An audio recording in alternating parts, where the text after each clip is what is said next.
Olá, meu nome é Nice e sejam bem-vindos a mais um áudio aqui para o canal. E hoje nós teremos o capítulo 14 e 15 do livro Deixe-me Viver. Mas antes, vou deixar um breve resumo do capítulo anterior. No capítulo 13, Luiz Sérgio assiste a mais uma palestra, onde é falado que hoje em dia a sociedade sofre ao ver as famílias lutando para salvar seus filhos, e estes se prostituindo, praticando delitos, dominados pelo alcoolismo e pelo tóxico. E mesmo assim, os pais ainda temem aproximar-se de uma fonte de esclarecimento e luz, que é a doutrina espírita. E diz também que o que pode salvar o homem é a família. Disse que o criminoso é um doente, que enquanto o homem prender e maltratar outro homem, a violência dominará a terra. E que o ser humano precisa tratar sua alma, pois todo criminoso, pior que seja, tem uma luz de bondade, pois também é filho de Deus. Quem está encarnado está sujeito a praticar delitos, por isso disse Jesus, orai e vigiai. Vimos também a história de Gustavo, que tinha a face adulta e o corpo de criança. Ele não queria mais voltar ao estado normal, mas com a ajuda de irmão Jacó, ele aceitou a voltar ao seu estado normal e a perdoar seus futuros pais por terem o abortado. Antes de eu começar o novo capítulo, já conto com a colaboração de cada um de vocês. Quero lembrar que o apoio de vocês é muito importante para o canal, para mim e para outras pessoas, pois sem o apoio de vocês, esse conhecimento não vai chegar a mais pessoas. Então, peço humildemente que você deixe seu apoio, sua colaboração, curtindo o vídeo, comentando, compartilhando o canal, me ajudando a fazer com que o conhecimento chegue a mais pessoas. Isso é muito importante. Então, vamos para os próximos capítulos. Capítulo 14. Vítima inocente. Aquela palestra me tocou o coração. Nascimento, quando encarnado, foi um digno representante da doutrina espírita e hoje luta pelos grupos mediúnicos com Jesus. Ofereceu-nos grandes lições de amor e ninguém melhor que ele para transmiti-las. Ao deixarmos o auditório, eu, como ninguém desejava falar, queria ficar sozinho para anotar o que ouvira e formular algumas perguntas para a próxima aula. Isso feito, voltei ao trabalho. Entramos em uma enfermaria, onde os abortados recebiam tratamento. Um bebê tinha sido socorrido naquelas horas e apresentava em seu corpo perispiritual uma chaga viva de sofrimentos. Abnegados espíritos procuravam tratar aqueles farrapos humanos, vítimas de uma sociedade sem Deus. Vários assuntos ali foram abordados sobre as vítimas indefesas do aborto. Sim, indefesas.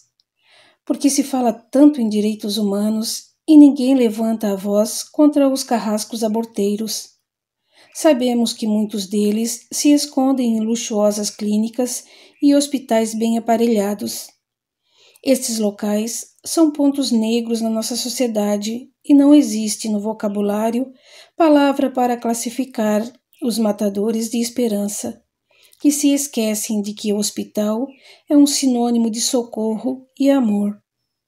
Fui o primeiro a me retirar. Isis, aproximando-se de mim, falou: Luiz, agora vamos até o outro departamento. Lá receberemos outras aulas. Olhei-a com carinho, acompanhando-a em silêncio. Quando adentramos o departamento 1, cuja arquitetura lembra o Teatro Municipal do Rio de Janeiro, tal a sua beleza e cuidado, a curiosidade já se alojara em meu espírito, e com certa impaciência a tudo examinava. No auditório deu entrada um espírito cujo perfume tomou conta do recinto. Fez uma bela prece e, em seguida, passou a exibir filmes sobre os últimos acontecimentos no plano físico. A promiscuidade do sexo, a má situação dos domínios carcerários, o aumento assustador em certas cidades do país do homossexualismo, da droga e do álcool, dos sequestros e do tema deste livro, o aborto, que foi o principal assunto, pois o irmão nos mostrou seu crescimento nos últimos anos, sendo o Brasil recordista mundial desse covarde crime. No mundo, a cada momento, tombam várias vítimas do aborto. No Brasil, 4 a 5 milhões de brasileiros praticam, por ano, esse terrível crime, onde o número de interrupções de gravidez é maior do que a taxa anual de nascimento, sendo esta a causa da espiritualidade se encontrar sobremaneira preocupada. Grande parte do trabalho do Departamento da Reencarnação, ultimamente, vem sendo desfeito pela falta de amor que reina no mundo, onde estão sendo praticados anualmente 50 milhões de abortos. Não se interrompem a gravidez, como muitas vezes inutilizam as mulheres, que desencarnam ou ficam com sequelas, como tumores ou perda da fertilidade. As grandes vítimas do aborto são as crianças e as mães. Foi registrado o número de desencarnes que se dá por mês, por dia, por hora e por minuto, e mais as formas usadas. Vários filmes foram projetados e a plateia, em silêncio, a tudo assistia. Como pode um médico esquecer-se da sua missão de salvar vidas e se propor a interrompê-las sem piedade? Essas criaturas não creem em Deus, nem em si próprias, porque se parassem para pensar, veriam que nada compensa ir contra as leis de Deus. Irmãos, ninguém sacrifica tantas vidas quanto uma aborteira ou um aborteiro. São crimes dos quais a imprensa não fala e pouquíssimos chegam ao conhecimento da justiça terrena. No entanto, a cada crime praticado, apaga-se uma estrela de bênção no caminho daqueles que matam por desamor. Hoje, com a liberação do sexo, os casais não se juntam por amor, e sim por divertimento. Mas sexo não é esporte nem diversão. Sexo é a plenitude do relacionamento homem-mulher. É o momento em que eles chegam ao máximo na troca de energias. O que vemos hoje, casais iniciando um namoro através da relação sexual, sem conhecer um ao outro. Por isso, o Brasil de hoje carrega um troféu tão deprimente, campeão mundial do aborto. E ainda a probabilidade de contar com futura esterilidade dos casais, quando sabemos que toda a natureza brasileira é rica de fluidos magnéticos, fluidos estes preparados por Jesus para a maior oxigenação do país, principalmente quando o mundo sofrer as consequências da própria violência do homem. Algumas guerras se aproximam, e quem irá sofrer mais essa violência? A natureza. Esclarecimento. Abre parênteses. À época do recebimento desse livro, 1989, ainda não havia ocorrido a Guerra do Golfo Pérsico, que violentou brutalmente a natureza. Fecha parênteses. Para nós, a mulher é uma obra importante da ecologia, porque é através dela que se faz o transporte, plano espiritual, plano físico. Gritos se ouvem em defesa da ecologia e dos direitos humanos, e presenciamos a mulher sendo violentada pelos meios de comunicação, onde ela é apenas um objeto, nada além disso. Porém não falam em direitos humanos quando se mata sem piedade um inocente ser, o abortado. Disso tudo, o mais triste é que os pais, por vaidade, também cooperam com esses assassinatos. Para socorrer um desses casos, convidados fomos pela equipe a descermos ao plano físico. Uma jovem necessitava de auxílio. Pela manhã cedinho, adentramos a casa de Esmeralda, um desses ricos palacetes, todo adornado de obras de arte. Na suíte da jovem, nada faltava. Televisão, vídeo, aparelho de som, computador, teclado eletrônico, violão, videogame, enfim. O quarto de uma abastada jovem moderna. Quase de tudo possuía, mas o mais importante faltava: Cristo.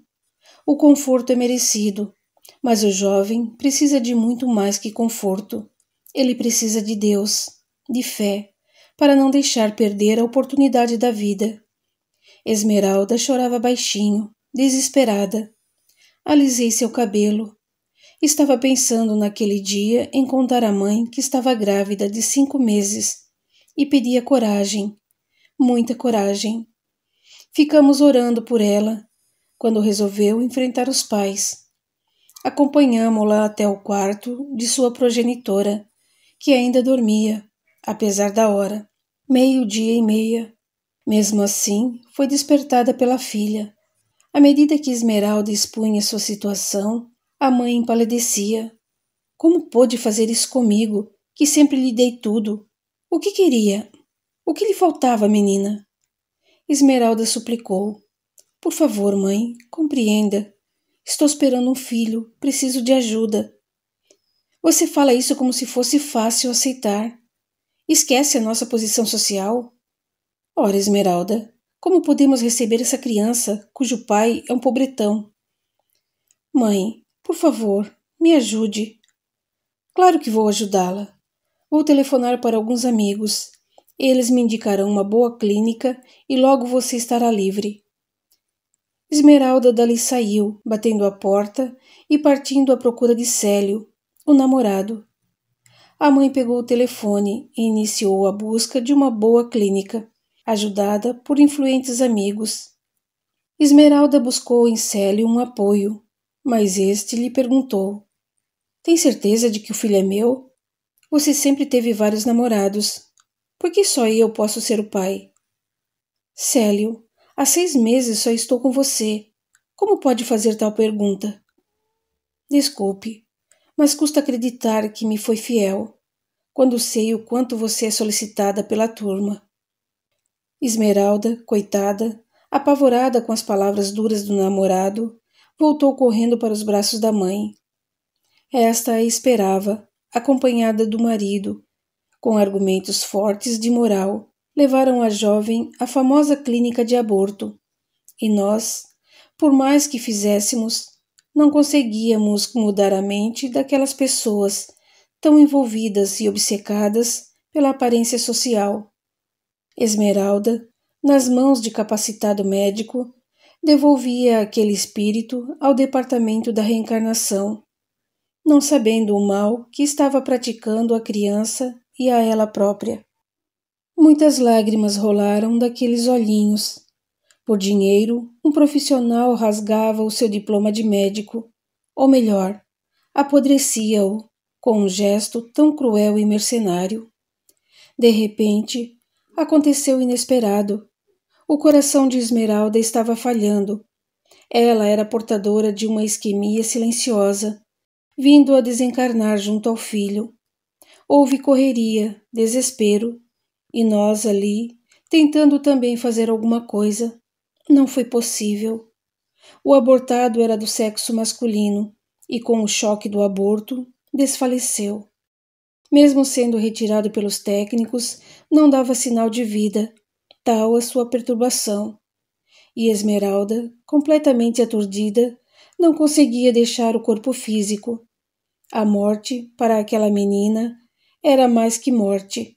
Era o fim. Longe de se preocupar com a filha, a mãe pedia ao médico: Pelo amor de Deus, doutor, evitemos o escândalo.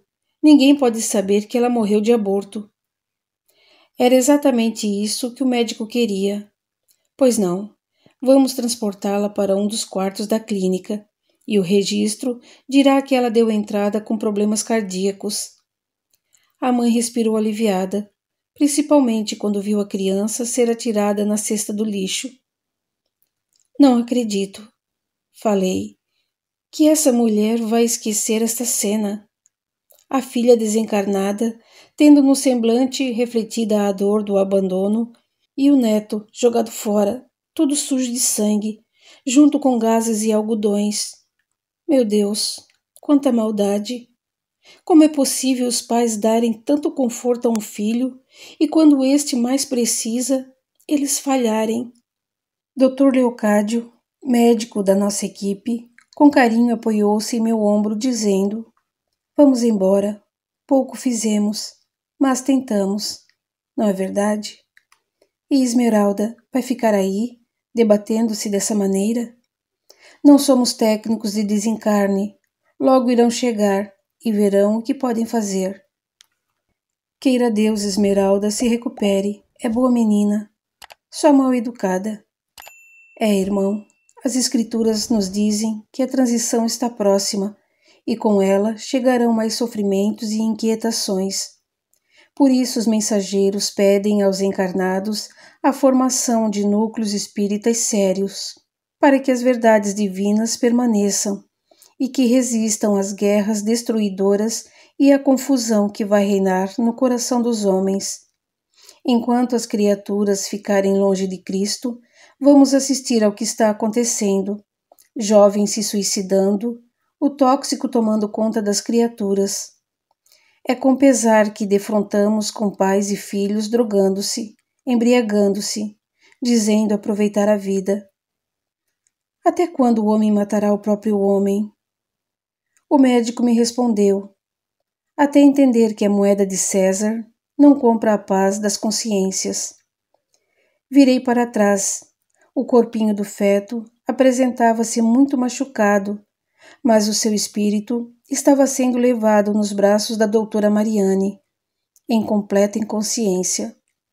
Detive-me a olhar a bela e granfina clínica deste meu Brasil, que coopera para que ele seja, vergonhosamente, o campeão mundial do aborto. Que Deus tenha piedade de todos. Despedimo-nos da equipe médica espiritual, quando o Dr. Márcio Bittencourt chegou acompanhado de Lelis, uma bela jovem de 20 anos, que nos foi apresentada. Seja bem-vinda, saudei-a. Ela me sorriu com simpatia.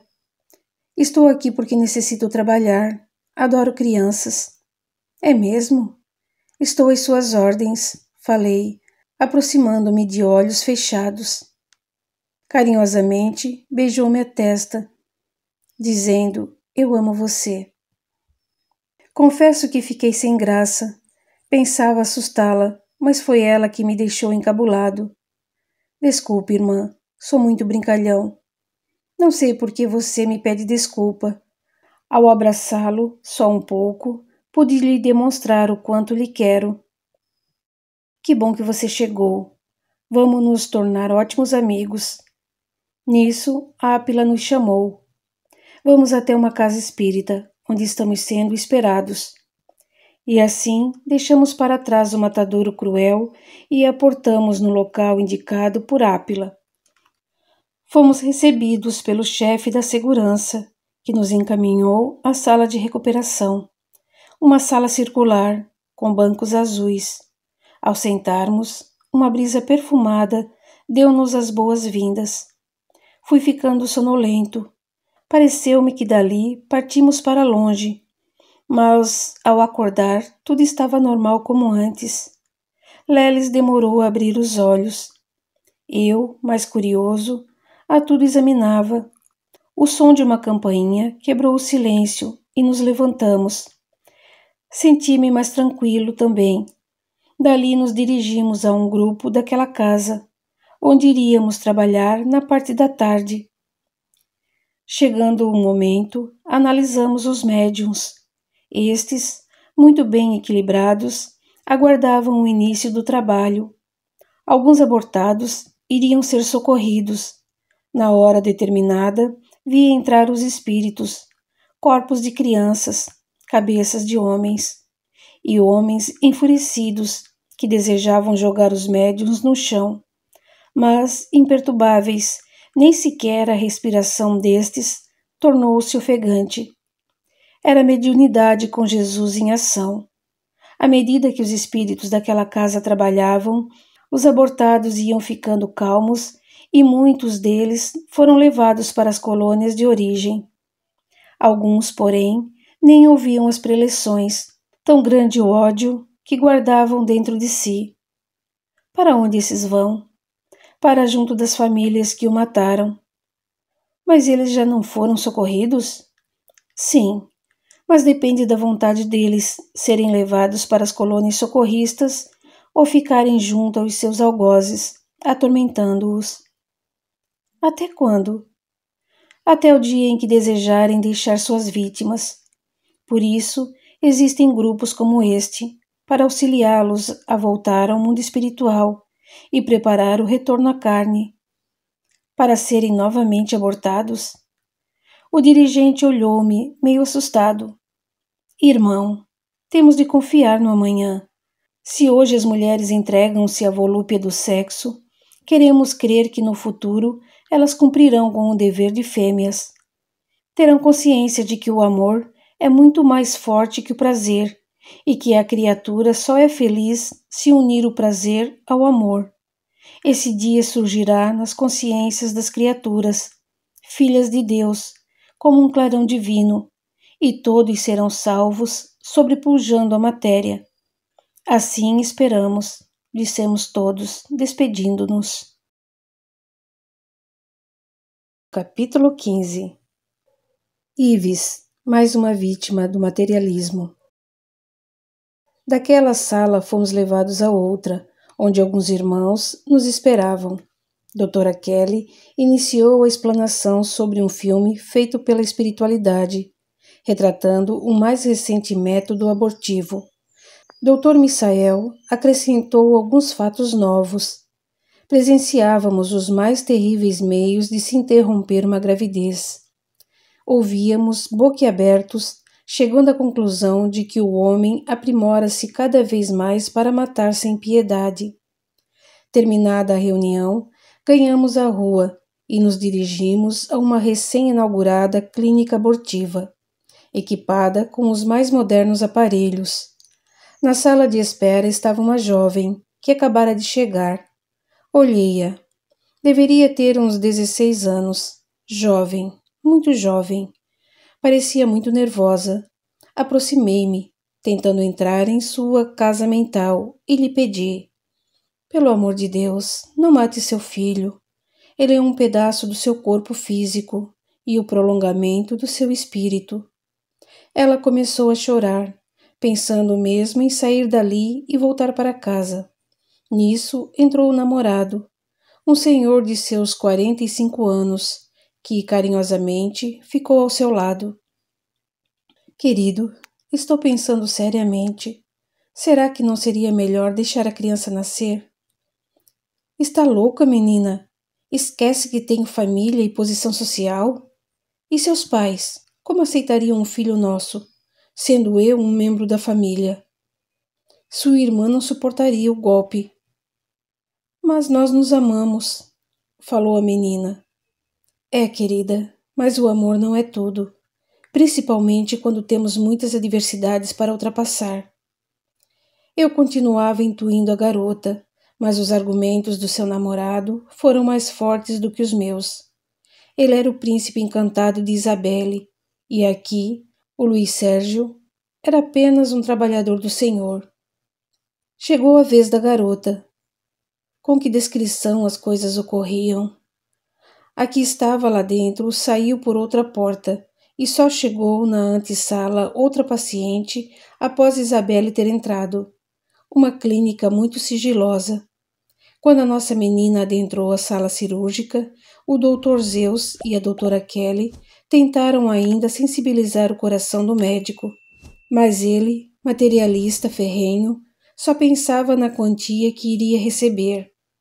O ser humano nada representava para aquele homem, que um dia prestou juramento a Deus pela grandeza da sua profissão. Era ali um assassino cruel, muito mais cruel e perigoso que um salteador. Todos nós orávamos quando ele, com sua auxiliar, iniciou o trabalho. Tentamos de tudo, mas as drogas e os aparelhos utilizados pelo clínico, com seu coração repleto de indiferença, foram mais fortes. Pesarosos, assistimos a mais uma tocante cena. O feto se encolhia todo, chegando a chorar. Doutora Kelly, Com seu conhecimento, tentava protegê-lo, mas o espírito que habitava aquele corpo de criança sofria uma transformação. Do medo que sentia, no início do aborto, passou a alimentar um ódio terrível. Por mais que os técnicos tentassem, não conseguiam retirar o reencarnante.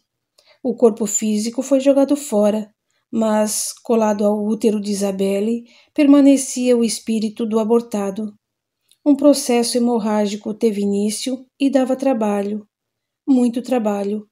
Como não conseguiram salvar a criança, tentávamos salvar a jovem.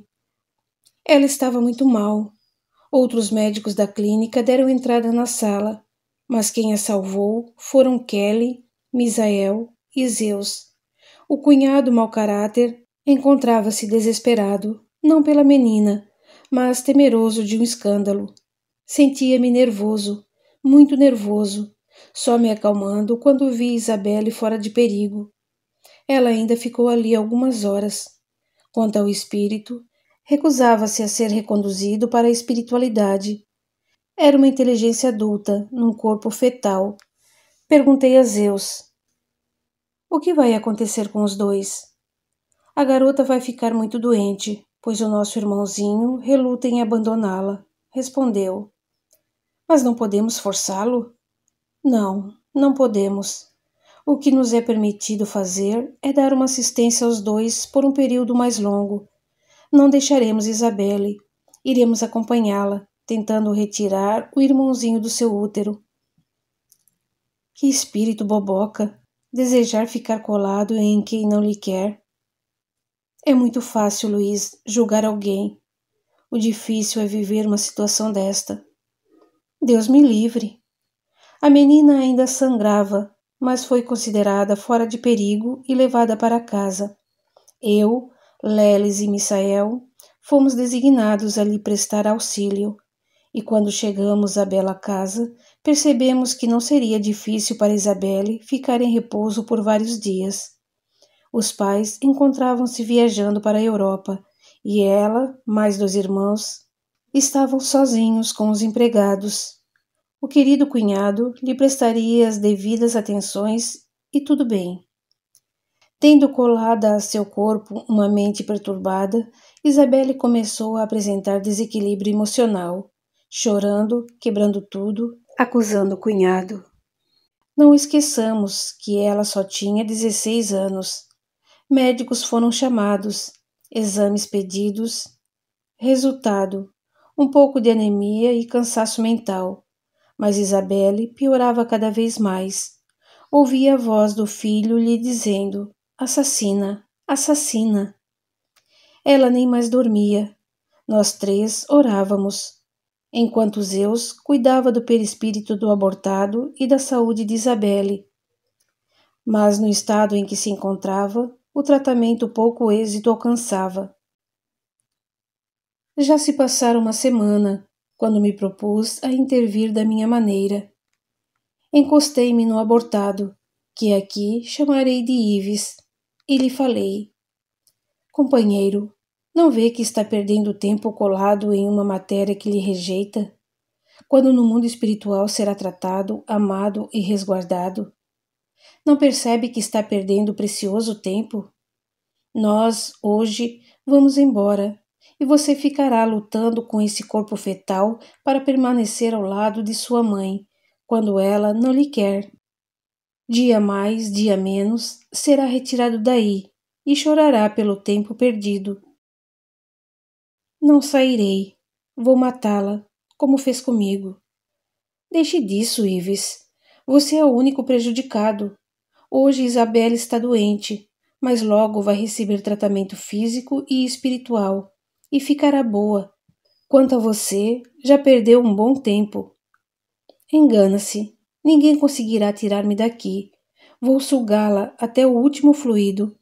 Sei de vários casos como o meu, em que a mulher nunca mais foi feliz. É justo fazer isso? Um crime não justifica outro. Deixe Isabelle e vamos voltar à colônia divina. Quando dei por encerrado o diálogo, Ives parecia uma bola, de tão encolhido, e em Isabelle ocorreu outra hemorragia. sendo levada às pressas ao hospital, e mais uma vez o poder do cunhado abafou o escândalo. Ficou vários dias internada, e nós tentando ajudá-la, bem como ao Ives. Mas os dois relutavam em receber ajuda. O ódio pelo cunhado era tanto que Isabelle só desejava morrer, dificultando o nosso trabalho. Zeus muito fez por aqueles dois sofridos espíritos. Isabelle morria a cada dia, e os mais capacitados médicos não compreendiam o que estava acontecendo. Foi então que Lelis, aproximando-se do útero de Isabelle, começou a fundir-se nele. De pronto percebemos que Ives já não se encontrava no útero de Isabelle, e sim no útero de Lelis. Zeus aproveitou esse momento para adormecê-lo, num átimo. Lelis partiu com Zeus, ficando somente eu e Misael, que dava paz em Isabelle. Aquela garota, menina ainda, já vivia tão triste realidade. Misael cuidava de Isabelle, quando o médico encarnado entrou. Que surpresa! A menina estava bem, muito bem. Convidado fui a me retirar.